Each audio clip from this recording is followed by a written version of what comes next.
Backpack Broadcasting continues to bring you the best original sports content, but now you can get more of the content you love. For as little as $3 a month, you can get access to bonus content, including behind-the-scenes footage and interviews from the Sports Walk, Sideline Stories, or the Ain't Hard to Tell podcast. All this exclusive content comes via Patreon. There are tiered levels of patronage, and each Backpack Broadcasting patron receives exclusive perks. Your support helps Backpack Broadcasting create more of the original content that you love. Visit Backpack Broadcasting's Patreon page and become a patron today.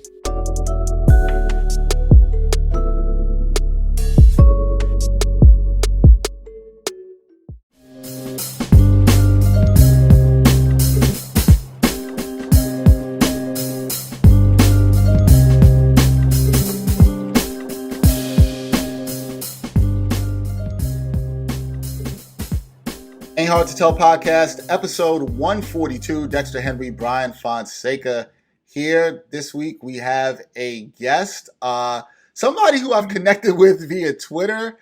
We have never actually met in person, although we've spoken multiple times via Skype. DeArbea Walker, she is a staff writer at Deadspin. I love all the work she does. DeArbea, how you doing?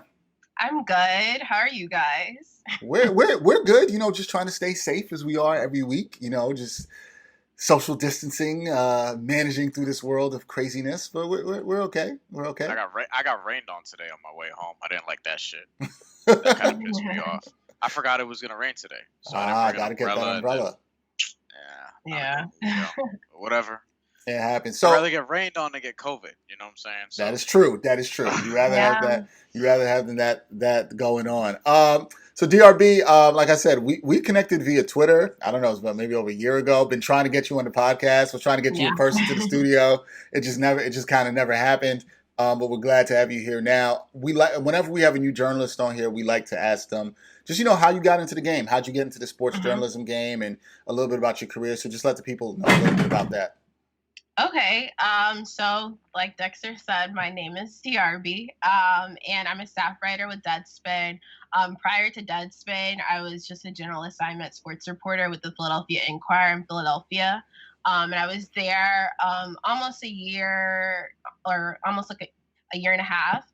So I was there prior to my time here, and then before that, like I was in school. So graduated from Syracuse. Had to put that in there. It's Syracuse. Yeah. And so then after that I went a little over a month later, started at the Philadelphia Inquirer. So my career thus far, it's not that long, but It's okay. So sometimes we have other people here who are like veterans. They have like a longer story to tell. It just means you're older. That's all. It just means you're older. You've been doing it for a while. What made you want to get into sports journalism, though, DeArbea? Like, what made you want to do that? I would say like going back to like high school. Like I went to like a big like football high school here in Houston. And so like we went to like the state championships for 5A like my junior year. And so like watching what happened that year, like that was a pretty crazy just fall semester. We had like a riot at my school. That was just it was just a lot of stuff happening. And so watching what happened then our football team, like going all the way to the state championship, like they hadn't been there in I think like 50 some odd years. We played Kyler Murray's team and lost.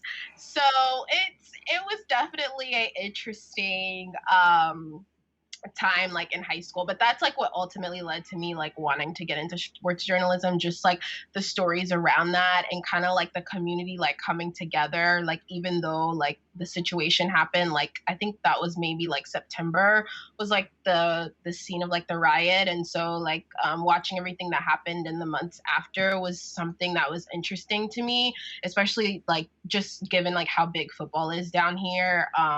So Yeah, Bryan, I feel like you have questions about the riot. I just can see it all over your face. I see it. You know me well. I want to know more about this riot and how influential it was to kickstarting your career while you were in Houston. Oh, I mean, I wasn't involved. I was a spectator. Well, I should say a spectator, but I was just, you know, like on the sidelines, you know, watching things happen. So was this at a football game, or what was it? Huh? this like at a football game or at a pep rally? No, so this was during like the actual school day. At first it was labeled by like our administrators as like a senior prank, but like we knew, like at least like I was a junior, so like at the time like I knew that it was not a prank, but we had our administrators going out on Front Streets telling everyone like, hey, like this is not what you think it is, but it's like, no, like the students, like we're just kind of tired. What were the students protesting, if you don't mind me asking, if you could say?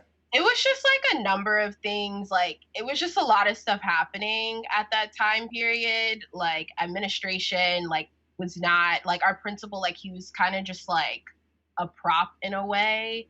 And like we just felt like we needed more, just in terms of like everything.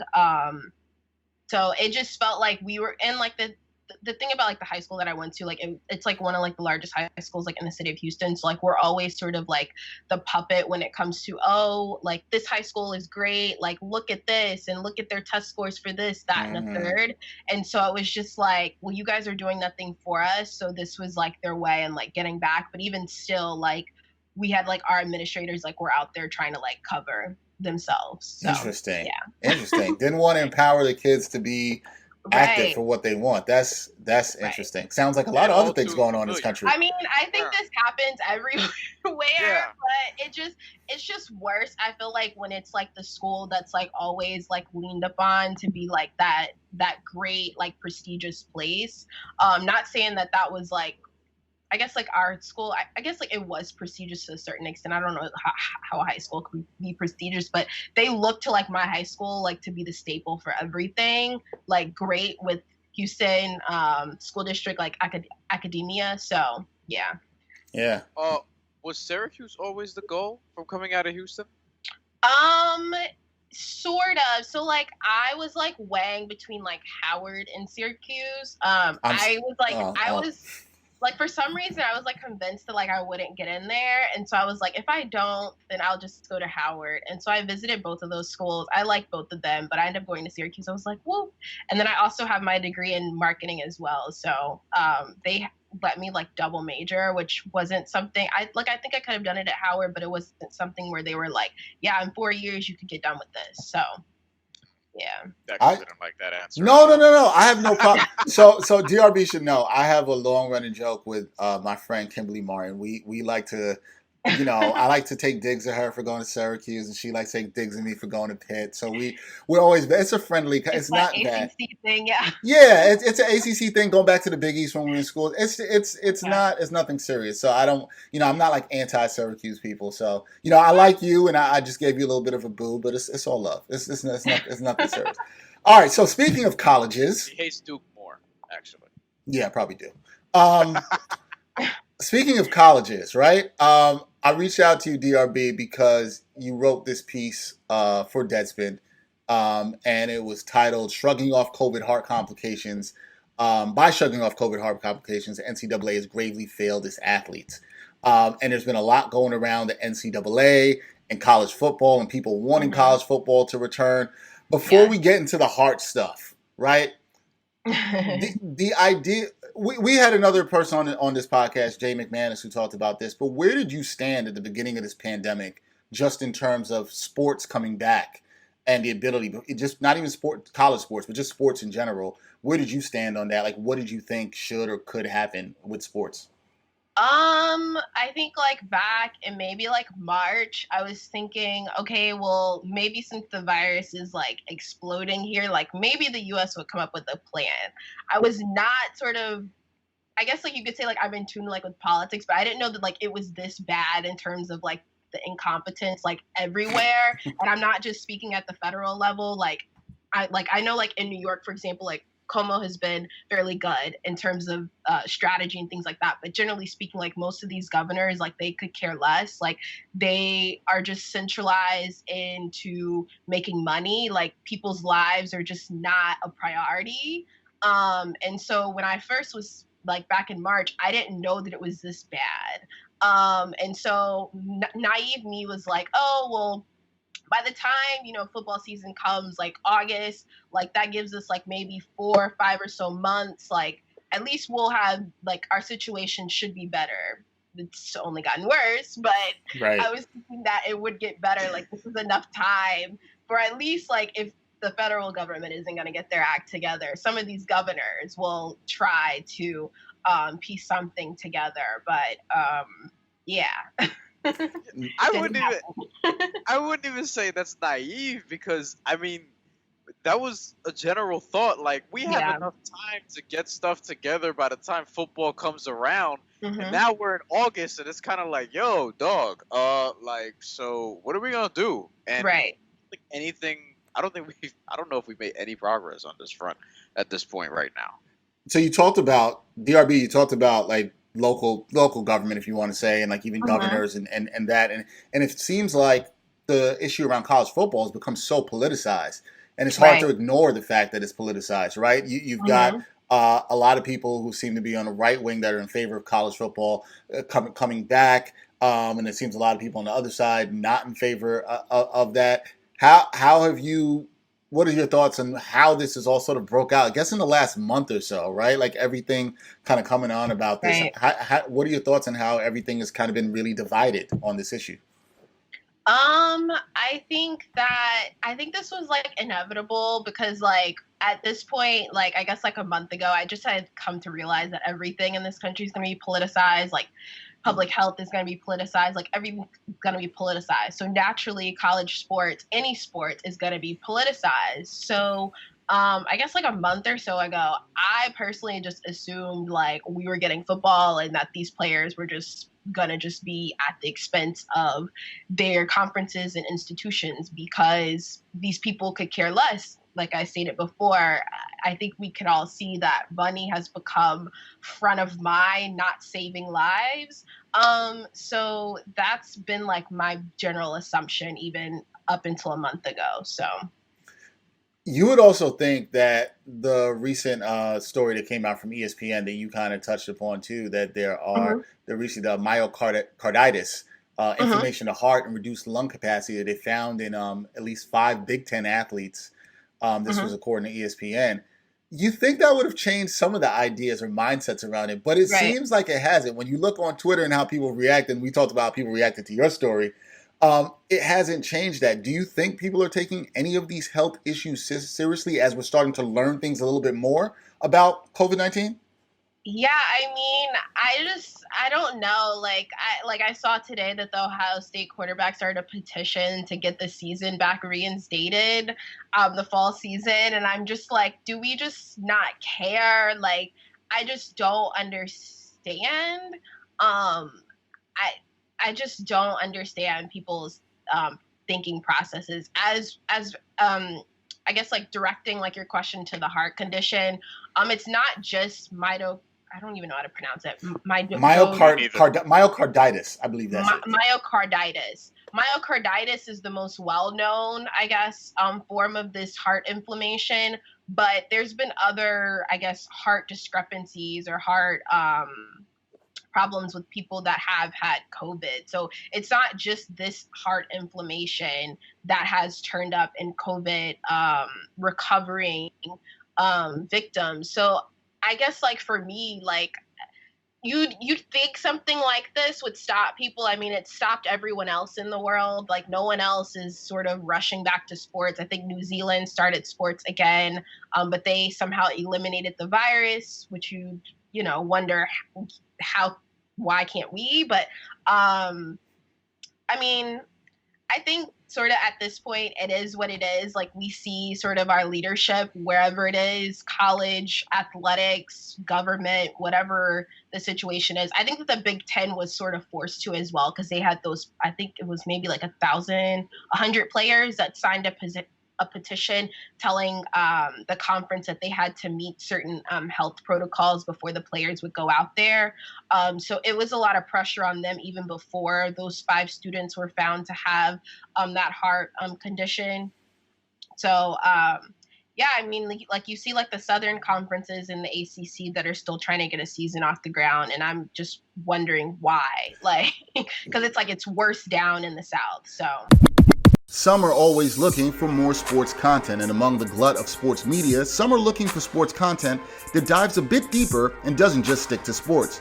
So check out Backpack Broadcasting's original long-form sports journalism series, Sideline Stories. The award-winning original series takes viewers directly into underrepresented communities within the world of sports. It's a series that goes beyond traditional sports reporting, like box scores and statistics, presenting exclusive stories that you won't find anywhere else. With a diverse group of correspondents, the series provides interviews and interesting stories around the world of sports, because there is so much beyond the game, and so much that occurs off the field or court that impacts each of us and the world we live in. Giving a voice to athletes, coaches, fans, and everyone involved in athletics, Sideline Stories looks to push sports storytelling further than ever before. It's a winner of the 2020 Independent Shorts Awards, and all episodes of Sideline Stories are available for viewing today on Backpack Broadcasting's YouTube channel and Facebook page. That led to my kind of next point. I know Bryan and I have been wondering about this, right? So Big Ten is out, Pac-12 is out. How are we having any kind of a college football season, whether it's the SEC or the ACC? Money. And it is money. Yeah, the answer is money, as DeArbea said before, right? The answer is money. Monetary reasons always are the root of this. Yeah. Always. Yeah. Right. But I guess my question then is, how can, and I guess we could also throw the Big 12 into this too, right? How can the presidents of these universities, the athletic directors of these schools, they've been very silent. We haven't heard anything from them. I haven't heard anything from my school, University of Pittsburgh. You haven't heard anything from Syracuse. We've heard nothing. Yeah. I mean, Syracuse's AD, I think, spoke out like a couple of days ago. Oh, did he? Okay. Yeah, because they were saying something about like non-conference games or something to that extent. And he said that non-conference opponents have to go through certain protocol before they can play and compete against like our athletes. So I don't even know what the extensive regimen is. I think I wrote about this maybe like a month ago at this point, but as it pertains to the regimen and the expectations that the NCAA has put out there, I think even Syracuse pointed to this, they're only testing players 3 times a week, and I still think that is not enough.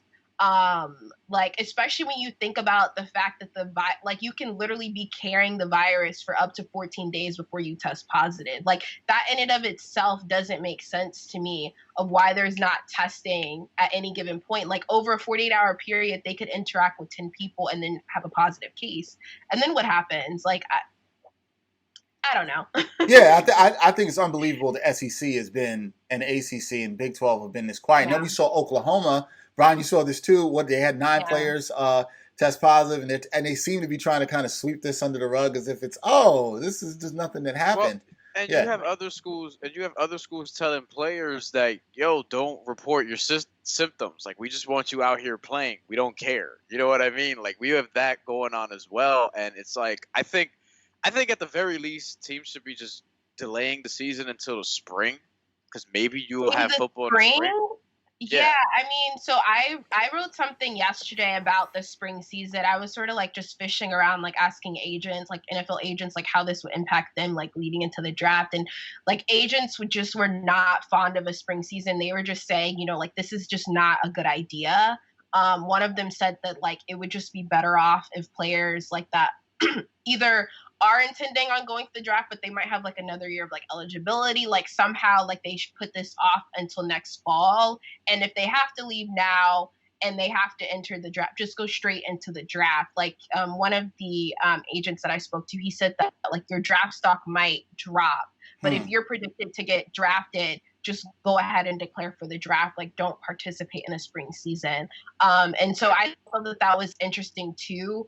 I don't even know if we're even going to have like the anticipation is that we would have a vaccine by the spring. I don't know if that's even going to happen. So I think like there's also sort of uncertainty on that front of like, well, if it does come to February and there's still no concrete vaccine that's out there that could actually prevent the virus or prevent you from catching the virus, because 50%, I guess like shieldability, I don't understand like the purpose in getting that vaccine, because that's currently what's being tested here in the US. So I think personally that we're just gonna have to see. Yeah. So pretty much. What's What's been in your reporting? What's been the anecdote that has surprised you the most in covering all of this? The thing that you've heard that you were like, wait, what? Like, I think first, I guess like I could just go back to like the story like that I even like reported on yesterday. I think like first like I was just like confused like when the agent first told me like no, like a spring season is just a bad idea.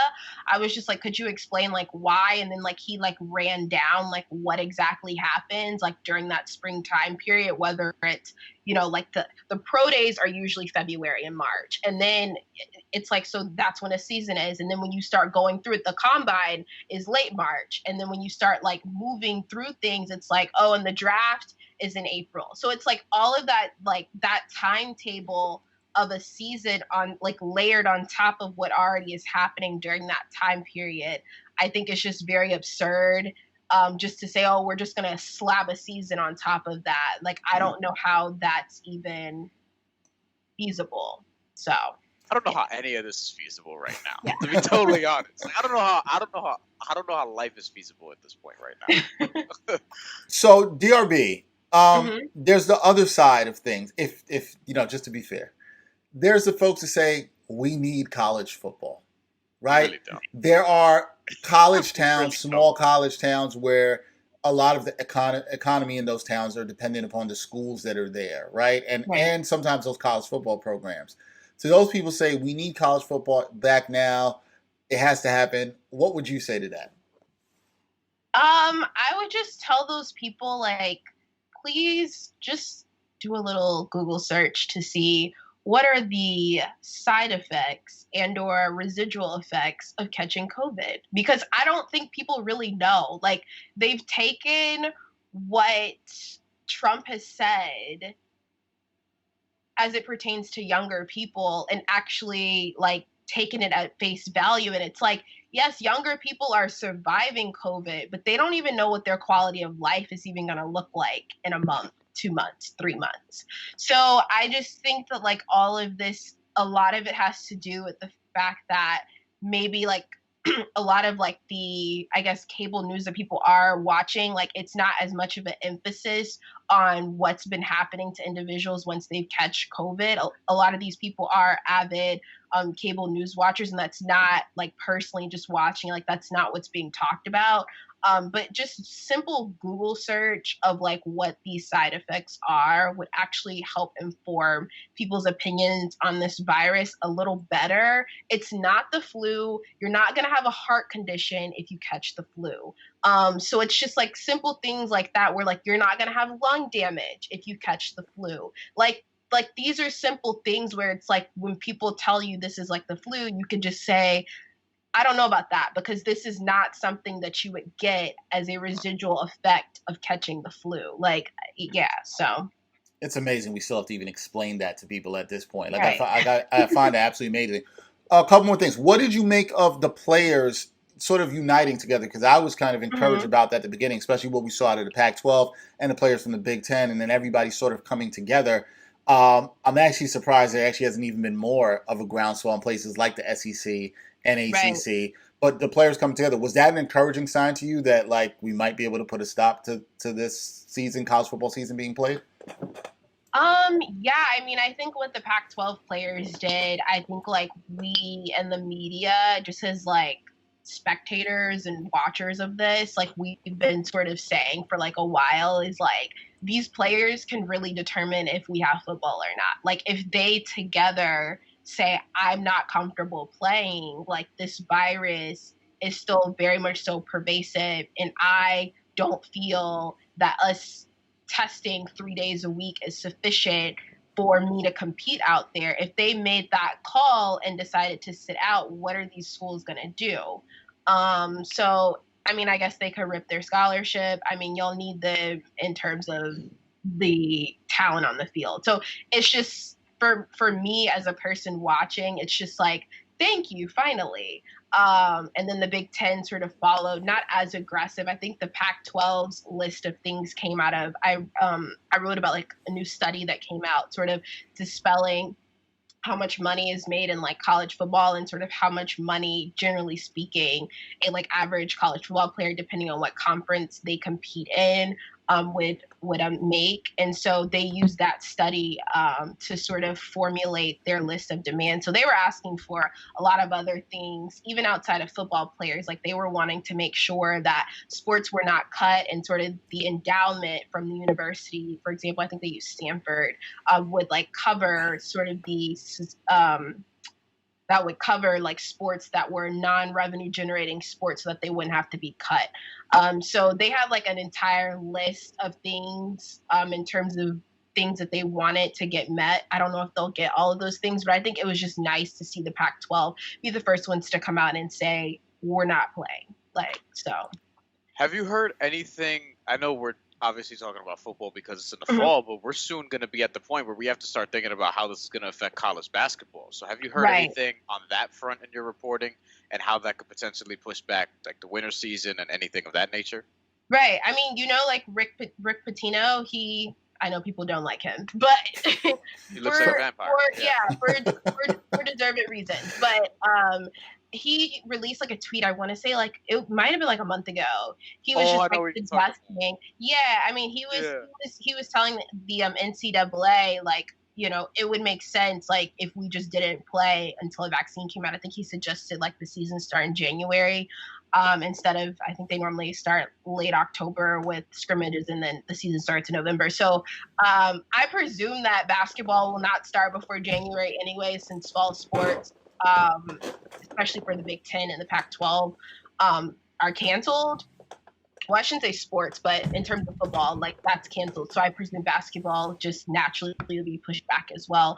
But I haven't heard anything specifically for that yet. We still haven't gotten a NBA draft yet, so that's a whole nother thing. October. So I think that's October as far as scheduled for like mid-October after the finals supposed to be done. We're cutting it close everywhere, yeah, baby. we are. Right? So guys, what's interesting with this, and Brian, I was talking to you about this earlier. The NCAA's chief medical officer came out and said in an appearance on CNN, he said, "There's no way we can go forward with sports. Everything would have to line up perfectly." DRB, I feel like that kind of lines up with what you just said in terms of that it doesn't look like we're going to have sports. It looks like it's pretty bleak. I was surprised that somebody from the NCAA or involved with NCAA actually said something about this because they've been pretty quiet on this. I'm talking about as a governing body. Have you been shocked at this silence of them? I don't think I'm not, because we know they don't care about college athletes. Yeah, I mean, I think it would be naive for us to like think that the NCAA at any branch is caring about the safety of these athletes, and like they're thinking about their bottom line. And so that's the biggest thing. I mean, like, I'm surprised. I didn't know that the chief medical officer actually came out on CNN to say that. But that's good that he came out and said it, because I think that people, like, even after, like you said, like the ESPN story of those 5 Big Ten athletes, like, I think that like people are kind of rethinking, not people, but I think like just generally like folks that are working in athletic administration are thinking about what is this going to mean for us 2 months from now. And I think like the point that you made about Oklahoma, like the 9 positive players, like I think that they have to be thinking too. Like, I know this hasn't happened and it hasn't hit their campus, but like they have to be thinking about what's going to happen with these 9 guys, like in terms of what is their health going to look like in 2 months. Like, so I don't know. I think this whole thing is just a mess. When you look at Michigan State and Rutgers, their entire football teams had to quarantine for 2 weeks. I'm just like, this can't happen during the season. Like, I don't know how you're going to quarantine an entire team. I see it's happening with Major League Baseball too, but like, how are you going to quarantine an entire team for an extended amount of time? Like, that doesn't make sense. And unlike the professionals, the players aren't getting paid to do this. Exactly. So it's like, what are we really putting them through? You know what I mean? Right. Just to generate revenue for the universities. I think Rutgers is another one. I read that. I was like, God damn, son. They have mad positive tests on Rutgers. That's the thing I have a problem with, right? We have, and to take it out of the context, guys, not just in college sports, but also we all went to college and we've all been on campuses. And there are, I'm not even sure the students should be there, the general student body. These are athletes that play sports and then come back to campus and mix with this general student body and then are going and practicing and playing this very close contact sport and then potentially traveling again. And I think it's on the adults, the presidents of the schools, athletic directors, etc. It's on them to protect these students. And it seems like nobody's really stepping forward other than the students themselves, the student athletes themselves, to protect them. And I think that's what's just really disappointing. Right. I was gonna add too. I don't know like if you guys saw this, but the University of Georgia, they were having a massive outdoor / house party last night, and it was packed. And I was just like, I don't know what country you guys are in. I don't know what part of the planet you're in, but there's still a pandemic going on. So I'm just confused. And I think that it also makes me wonder when Nick Saban came out and said that, you know, the players are more safe here on this campus than they are back at home. I'm just like, well, actually, when you think about college campus culture with respect to a contagious virus like COVID, I would think that it's actually worse for them to be on campus. Like they're interacting with way more people. I think like you have a lot of these schools too that have decided to go to just online classes. I don't know what the deal is with Georgia because it looks like the entire student body has returned back. So I'm just confused about everything at this point. No, DRB, you make this good point, right? And I think the point that you're making is somewhat that in a college campus culture, students are going to be students. You can't expect the students to not be students. They're going to be out there hanging with each other, drinking, engaging in other activities that we all were around or a part of at some point in college. You can't expect the kids to not be the kids. It's on the adults. It's on the adults to protect them from that. What'd you say, Brian? I said around or a part of is funny. Yeah, around or a part of. I'm not saying everybody partook in everything. I'm just saying this. We all went to college. We know kind of what goes down in college. And come on, it's got to be better. All right, before we get you out of here on the college sports, how have you been shocked with the NBA has gone pretty well so far in the bubble before they start letting families and stuff in, and baseball. That will be interesting. That will be interesting, right? I'm going to watch that because that's going to be interesting. Yes. Oh, yeah, for other reasons too. For many other reasons, I think we can see things get a little messy. How many families are going to be coming into the bubble? You know what I'm saying? Yeah. Are certain players going to have more than one? Like, that's the shit I'm going to be looking for. When you look at that, you brought up baseball, DRB, and talking about how that's been a disaster. It's been a mess. It has. The NFL is trying to play, which I think is also quite ridiculous. Although Joe said we get fans in Dallas, boy. Which is crazy. And I've spoken to a couple of people who cover the NFL who told me, look, this is they're going to try to make this happen as best as they can. They're going to at least give this a good shot. Do you think the NBA is okay? Do you think the NFL is crazy like I do for even trying this? Like what do you think about the way major sports is as a whole in going forward and trying to play through this pandemic? Yeah, I mean, like the NFL, I don't know. Like, perfectly fine. That's a perfect answer, honestly. I mean, like if you're the NFL, like you see what's happened in Major League Baseball. Baseball is not a contact sport. I mean, like I guess theoretically it is. Like you do interact with people, but like generally speaking, like you're not regularly interacting with people. So like when you see entire teams having to quarantine or entire teams that have to take a bus across the country because half the team's infected, like I just don't know how this is even going to work. And I think that this is really sad that it's like, let's see how this goes, because these are like people's lives. And it's like I said, like people don't know what their quality of life is going to look like after this virus. Like that's the biggest thing of like speaking to like doctors, even Mark Hamilton, like he's a former Cardinals player that I spoke to about this. It's just like, and he's now a medical doctor. So for him, it's just like watching this, it's just been like, okay. I mean, he said himself, he's like, this was before baseball actually got back going. He was like, baseball might be able to work, but like a sport like wrestling, that would definitely not work.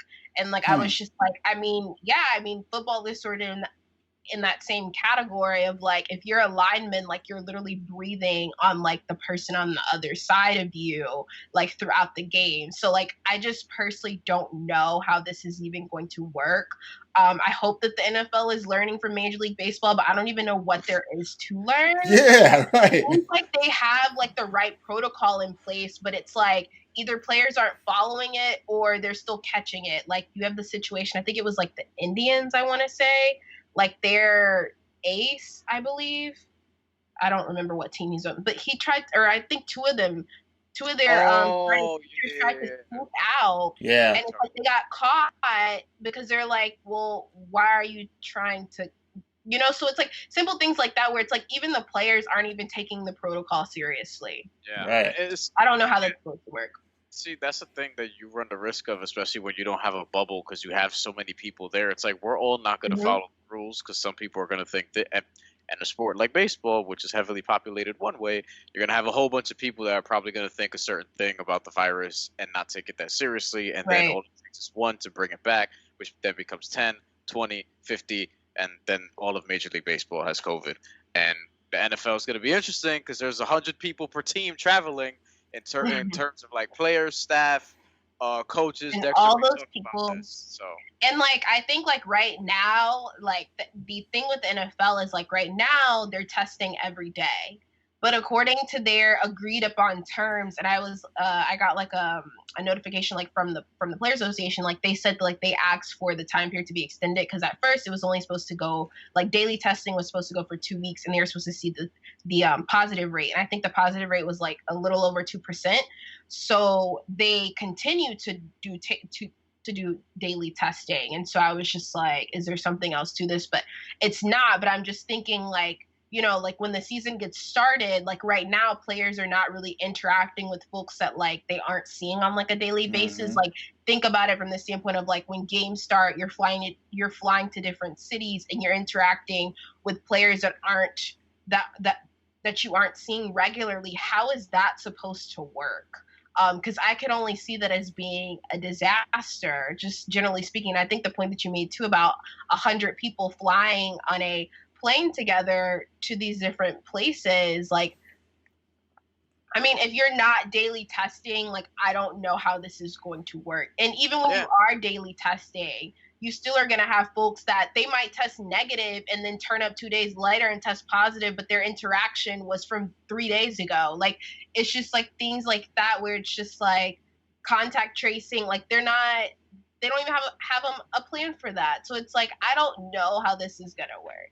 Yeah, that's kind of frightening and weird. So, that's something I was gonna bring up too, because it's like we don't know where certain dudes were at the night before, or certain people were at the night before the game starts. You know what I mean? Like we just don't. There's just so much uncertainty surrounded, and like they don't have a bubble situation, and they're not gonna put one together because it's too late. So I don't know. We're gonna just see madness. Yeah, and in terms of that, and before we wrap this up, the madness that I'm concerned about, guys, is and this is kind of even more so on the college football front is, what's it going to take for people to wake up on this? And sadly, I have to say it, is it going to be an athlete severely becoming ill? I don't want to go as extreme to death, but that's obviously a possibility here. We've seen people die from this. But right, or is it even something like, because I think what a lot of people do is they make this either you die from this or you don't. And I think what we've been talking about, what DRB highlighted in her piece too, is that we have to look at the complications that could come from this right after. So what happens if we find a prominent athlete has COVID-19, whether it's college football or NFL, and then they get back out in the field, and then we realize they collapse or die in the field because of their lung was damaged, or their heart, they had heart failure, and those things are then, through an autopsy or whatever, is then linked back to COVID-19. What I just laid out is a real possibility. It is. Why? I guess the question I have is, from what people you've spoken to, DRB, why would anybody, even around college football, want to take that chance? Well, you know what? I just answered my uncle. You know what the answer is? Money. It's money. It's money. I think we all know the answer to that. Like I stated earlier, these governing bodies, they only care about one thing, their bottom line. So it's just like you would think that they would care about the folks out there putting the product out there on the field. but that's not what the concern is. And so, I mean, generally speaking, like the average person would care about these things because they're pretty important. A lot of folks that are turning up with COVID are people that are having some level of lung damage, whether it's their lung capacity has a significantly smollened or whatever the case may be. You are having certain things that are happening to you that could affect your quality of life going forward. So even if it doesn't take death, I don't understand why there's chancing like this. But then I also have to remind myself that money is what this country is about, whether it's governors that don't care because they want their economy open, or the NCAA trying to still have Division I college football. Like, they all have the same key sort of think process, I guess, if that's the right way to put it. So sadly, they do. It's really sad. DRB, thank you for your time. We appreciate you finally coming on here. We hope the next time we talk to you on here, it's about something a little happier, right? or a little bit more optimistic. I mean, hopefully COVID, I mean, this might be even like too far-fetching, but hopefully we have something soon to mitigate this, because it's just disheartening some of the times. Yeah, it really is. Thank you. You can check out DRB's work on Deadspin. She does a great job in all the articles she writes. She also was part of my Sports Voices Matter piece that came a couple months ago. I interviewed her for that. She was great on that. So definitely check her out there. DRB, be well, be safe in Houston, all right? Yes, thank you. You guys do too. Thanks so much. One time for your mom, one time. One time for your mom, one time. One time for your mind this week. We're not going to have two different things we talk about. There's only one thing to talk about, and that's because we are a couple of days away from a new Nas album, King's Disease. If you're watching this podcast, and you can see that Bryan is smiling like crazy, he cannot hold his excitement in. But what Nas gave us recently, Friday, before this podcast dropped, he gave us the first single off of this album. And we knew the title a couple days before. It's called Ultra Black. It was blackety black. And it was exactly what you thought it would be, at least for me. This album is rumored to be produced entirely by Hit Boy. Hit Boy produced this track. It's just a song celebrating Black Pride. Yeah. Real Ultra Black that even got one other rapper pretty mad. Air quotes Dexter used. And the air quotes there. Pretty mad. And if they're mad, so be it. I like this song, man. The song is jamming. It's a good vibe. Even if you're not black like Bryan, yes, you can still enjoy this. I said as much at the end. In the last bar, yes, he did. And I think it's a really good vibe. It has me really hyped about this album and excited about what Nas is going to talk about. But what was your first reactions to this song when you heard it? I know we both made sure after midnight we stayed up and listened to this. So yeah. And that was the night that I actually wanted to get to bed early, but then I was like, wait, I can't wait till the next morning to hear this. I got to see what's going on, because as much like Nas is as sure of a thing over the course of hip hop history to me than, most other artists by comparison, just going through he's had great songs basically each decade that he's put out music. So I'm looking at this I'm just hoping he doesn't get a little experimental, because at times when he's done that in his career, we have gotten Zone Out, which we've talked about in certain other things. So, and Nasir. But for me, how about, let's just think back to a little bit over a year ago when we heard the first thing released for the Lost Tapes 2, which was that Ja Rule of Rap? Yeah. Nas, why did you do it? Why did you do it? I don't know why that was. I don't know why that was on the Lost Tapes 2. I don't know why that was the single. For me, I would have probably just put out No Bad Energy, the Lost Freestyle. You know what I'm saying? I don't know why that song was created. I'll go there. But for me, that's what I was, and part of it was that I probably should have led with that. I was just hoping, if Nas could just be Nas, then we're gonna get a great song, and I feel like we got that. The sound, I don't know what I was expecting before, but the sound caught me a little off guard when I first heard it. Mhm. Like I felt like I didn't see that beat coming. I didn't think it was gonna be as mellow. I kind of thought Ultra Black was gonna have a more aggressive tone, but I actually liked that. It was kind of a song that you would two-step to with a drink in your hand. You know, it was like some grown folks bop to it. Like I really liked I it. literally try to picture you doing that. That was hilarious. Well, I For many reasons of why that would not be, but yes, yeah. we've talked about some. Yeah, nor am I that much of a dancer. Yeah. But to me, it's a very good song. There are some track lists being floated around in the ether, which I think we can talk about as well. I don't know if any of those are real. I think they're not. Yeah, I don't know. They seem plausible, but they also seem like, oh, I could picture Nas with this person. I think you brought this up when we talked about it the other day. Like, oh, I could picture Nas with this person, so we're just gonna put it here. The song titles even sound like things that you would put in a Nas record, so it's really elaborate. If they are, Nas and Anderson pack has to happen. So if they are, I hope that is the case. But nah, really good song. The Doja Cat line, I don't even think it was as malicious as people are making it out to be. But who cares? Fuck Doja Cat and her fan base. Who cares? The line, for people who don't know, is unapologetically black. Let me pull up this line because I forgot exactly what he said, but he's basically saying he's the opposite of Doja Cat, who's had a lot of problematic things. That's the other thing. Regarding black being anti-black. That's the other thing. I was like, her fan base is like vehemently defending her, and people are saying, "Oh, it's whack that Nas would go after a young woman or whatever the case may be," and it's like, do we not know about her history? Like, do we not, know about how she got problematic to begin with in the first place? Like, who cares, man? And then people were pulling up numbers like, oh, Nas is sick because he has 26 million less monthly listeners than Doja Cat does. How about listeners over the course of an entire career? Like, what do you mean? Numbers is just a weak argument, and the line is we going ultra black, unapologetically black, the opposite of Doja Cat. Listen, it's apologetic. About unapologetically black, which is what this song is.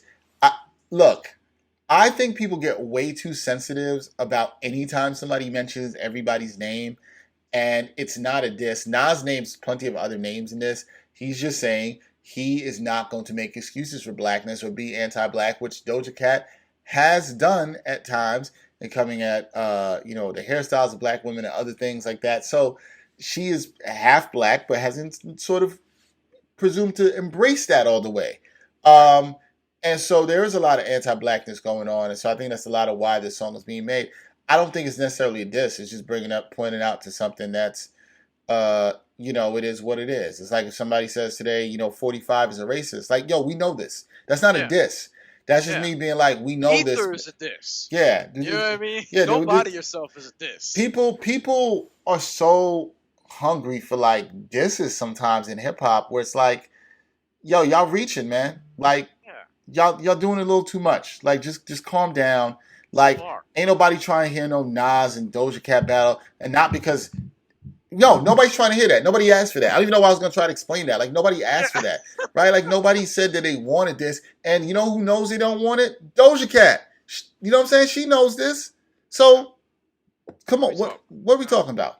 It's a very good record. I'm glad it came out. It also caught me off guard, like that being the first single. I'm curious to see where it'll now is the test, right? Like, where is it going to be sequenced in the album is what I want to see. Because I remember Life is Good is, of my lifetime, the Nas album I anticipated the most because I was coming off the Khalid's divorce and all the stuff that happened there between those two. And I was old enough to where I felt like I had a good enough ear to expect certain things. Nasty had come out the year before, but we didn't really know like it was going to be on the album. Yeah, it was just Lucy, yeah. So Lucy that came out, fire record. And I think the first like real single was The Don. It was. I think it was The Don. And when I heard that, saw the video, saw that it was produced by Heavy D, who had just recently passed at the time, I was like, yo, son, like this album's gonna be crazy. And it was. It's to me Nas' second best album. I was just listening to it the other day, and it's sonically I love the sound of that album a lot.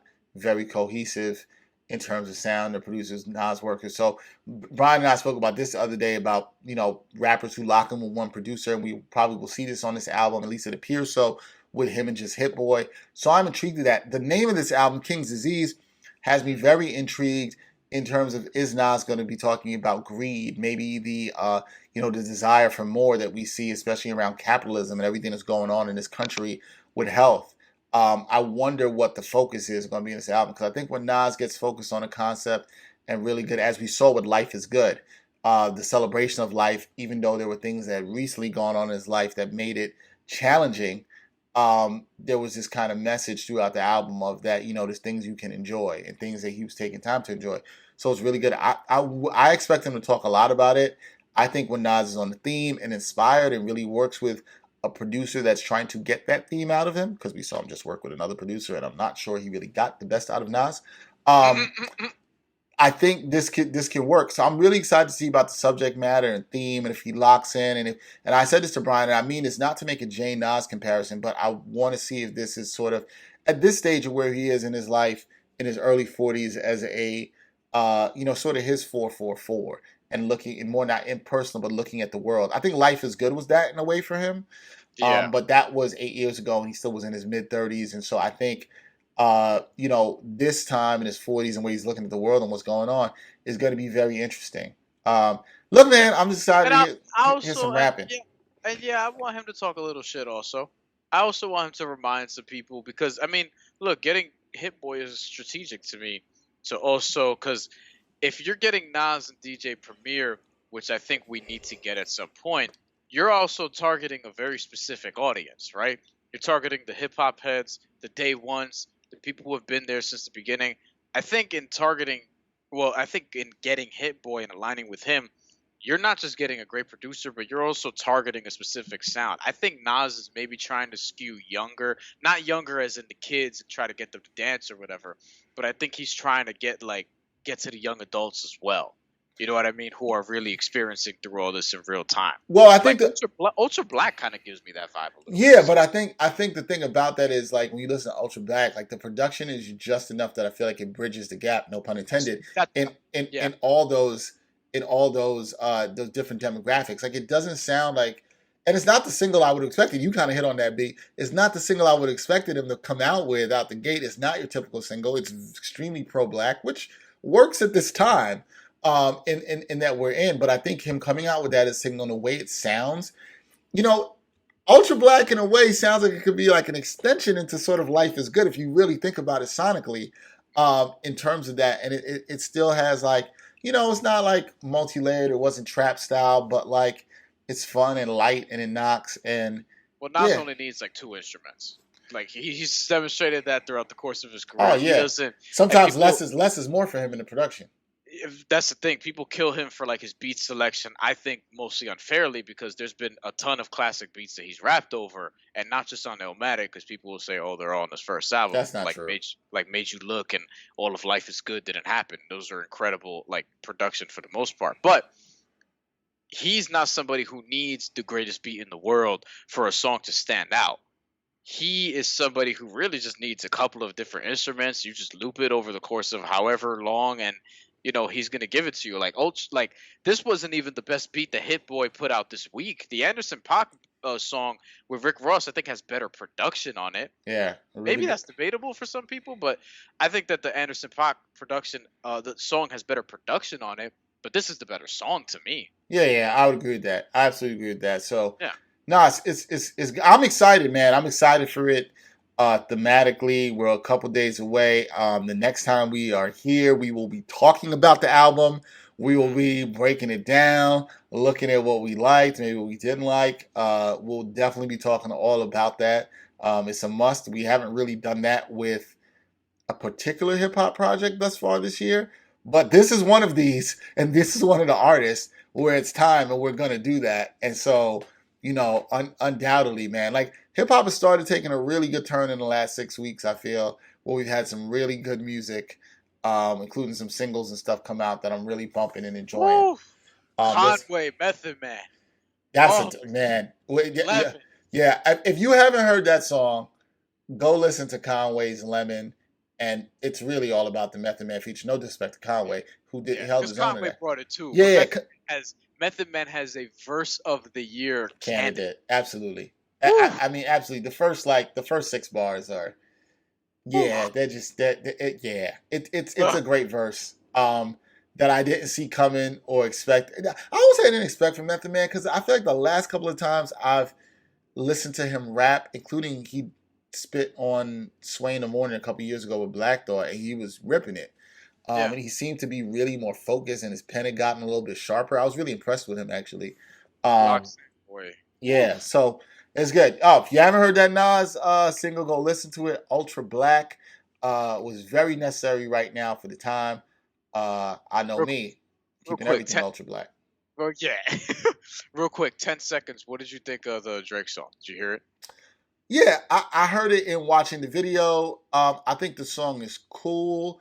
I think the video will give some people, and I think rightfully so, issues with commercialism. It's a Nike ad. He shoots a lot of it on a Nike campus. Kevin Durant, Odell Beckham Jr. is in it. Lil Durk has a verse in the song. It's cool. Like, the song is cool. I haven't really bumped it since. I've probably it's Drake, so people. Here's the thing. I haven't gone back and bumped it since, but I've probably played Ultra Black like 50 times. So really, wow. That tells you a lot about. I played it a bunch too. Yeah, I played it a bunch. I've been riding around. I had it on like around the house doing some stuff. I played it a lot, so I've just been zoned into it. I'll probably play it as soon as we're done with this podcast. So that's it. Yeah, my thoughts on the Drake thing. Drake. We'll see with his next album. We know he's told us he's not going to ever give us the classic that people would want because he's got to include some singing in it, which I think is disappointing, but we'll see. Sure. Drake, you're the one who can move. He can do whatever he wants. Shift the culture. Yeah, you do whatever you want. It's disappointing, like in terms of that. You're with Drake, admitting you're not going to have a classic album on your resume just to appease your fans who are actually going to listen to your music regardless of what you do anyway. Yeah, I don't think that's a deep dive for another day, but like it's for another day. Drake said that on an Elliott Wilson title podcast interview a couple months back, and yeah, we can get into that another day. Brian and I had a conversation about that the other day. We can get into that another day. But Nas, Ultra Black, really good listen. Recommend everybody check that out. Not paid to say. What'd you say? And we're not even paid to say that. We're not paid to say that, despite our podcast being called the Ain't Hard to Sell podcast. Maybe we can get Nas to try to come up on here and talk about the album. We're working. Come on, Nas. You know you want to come talk to us. You got to come on the Ain't Hard to Tell podcast. I mean, yeah, right. I mean, if there ever was a podcast for him to come on, this would be it. We're going to try to look. We are trying, people. We will try to make that happen. We'll see what we can do. All right, that's it for this episode of the Ain't Hard to Tell podcast. Got Brian way too hyped now. Thanks again to our guest for this episode, DeArbea Walker, staff writer from Deadspin. You can check out the great stuff she's done, including her article shrugging off COVID heart complications with the NCAA. Really good read on that. Please continue to support us, rate us, review us on wherever you listen to podcasts, and be sure to check out all the content and episodes. We have a lot of great stuff coming back up. B, you got something to say? And the now 2-time podcast award, Sports Podcast of the Year nomination for the People's Choice Podcast Awards. That's right. 2-time. You could go to podcastawards.com, vote for the Ain't Hard to Tell podcast to win the sports category, because we lost last year, but we got in the dance. You know, we got in the playoffs. Now we want to win the championship, so you can help us out with that. Yeah. We try. We're trying to win. Trying to stack up some more hardware. All right, from my man Brian Fonseca, I'm Dexter Henry. Until next time, y'all. Peace.